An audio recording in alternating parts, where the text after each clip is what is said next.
तर जन्म बाईचा आणि बाईचा खूप घाईचा. तर खूप घाईचा का असतो? कारण तिच्या पाठी कायमच घाई गडबड असते.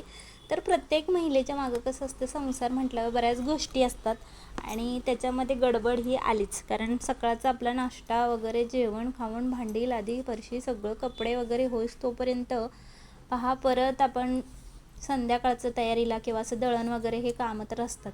तर मुलं शाळेत नाही येतात त्यांच्यासाठी नाश्ता, मग आपण थोडासा चहा वगैरे घेऊन परत संध्याकाळच्या जेवणाची तयारी चालूच असते. छोटीशी भूक काहीतरी खाऊन मिटवायची चहासोबत. ह्या आईने दिलेल्या आहे पहा नमक पाऱ्या.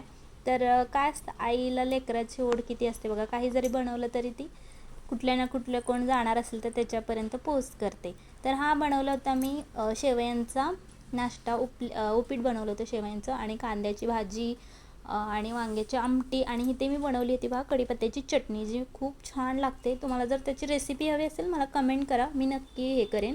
आणि कसं असतं, प्रत्येक महिला घर सांभाळून काहीतरी करते तर एखादे लाईक आणि सबस्क्राईब करा. त्याने तुमचं काही बिघडणार नाही, म्हणजे तुम्हाला त्याचं काही नुकसान होणार नाही.